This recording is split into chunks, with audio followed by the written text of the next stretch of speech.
The sun is shining here in Duval County. Welcome into Duval Daily, presented by GenJag.com. I'm Jordan DeLugo. Thank you so much for tuning in here on Friday, November 22nd. Hit you with a really long episode earlier.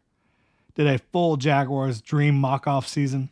Hopefully y'all enjoyed that. But right now, we're looking at the tank watch, right? We are talking about defending the tank. We're not talking about Tank Bigsby. We're talking about the Jaguars finishing with the number 1 overall pick. This is going to be a quick hitter here. So the Jaguars, they have the worst record in football. They're the only 2-9 team in the league.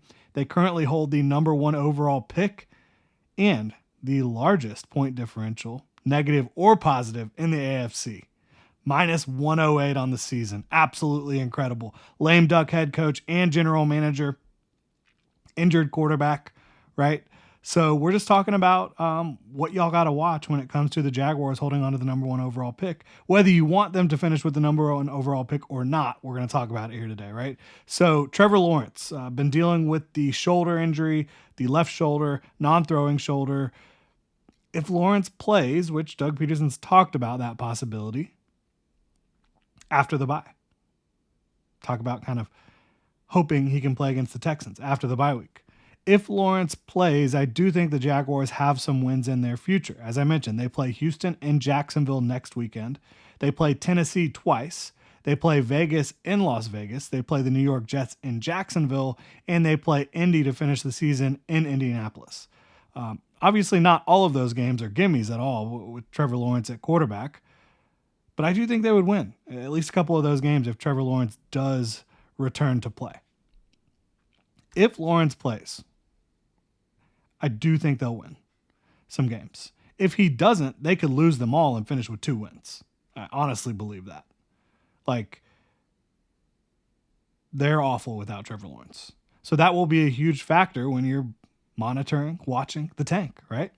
Now, another factor is the other teams that are kind of hanging out in the cellar with the Jaguars right now. And there's a couple other 2-win teams, 3 other 2-win teams. We'll take a look at what they've got going on. The Titans are a 2-win team. They're 2-8. All these teams with 2 wins besides the Jaguars are 2-8, not 2-9. So the Jaguars have the upper hand at the number 1 pick in that regard. They've played more games and they've lost more games. The Titans, they are a 2-win team. They currently sit 2nd overall in the draft order. They play the Texans in Houston this weekend. Texans are not playing their best football, but I think that they should still get the job done against the Titans. We'll see. Could be interesting.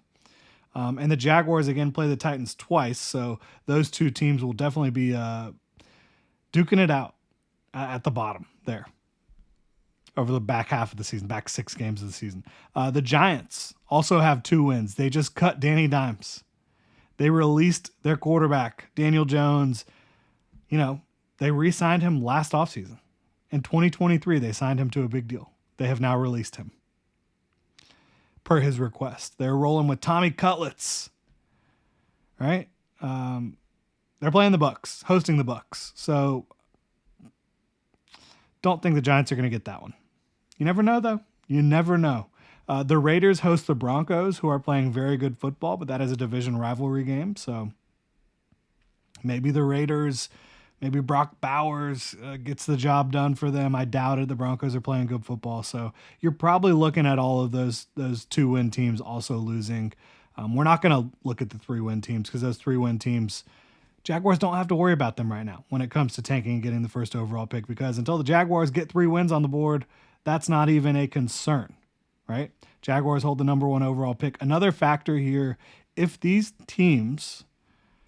the Jaguars and some other teams finish with the same record, strength of schedule determines draft order. Right now, the Jaguars have the easiest strength of schedule, which helps them in their quest for number 1 in 3 of the last 5 years. Just wanted to check in with y'all, let you know about what's going on with the Jaguars and the number 1 overall pick, how things can play out here in the future. We'll continue to monitor if Trevor Lawrence is going to play or not. We'll get back into the building next week and see what's going on. Really appreciate y'all supporting the channel. Appreciate you tuning in. If you enjoy the content, please like, subscribe, hit that notification bell. You can also check out genjag.com/shop right now. We have a sale going on for all of our hats, 50% off. Need to get rid of some inventory. genjag.com/shop. You can use the code Duval. That's Duval with 3 L's. Not 3 L's, 3 U's to save 50% on all hats. And you can also become a channel member here on YouTube. Y'all have a good one.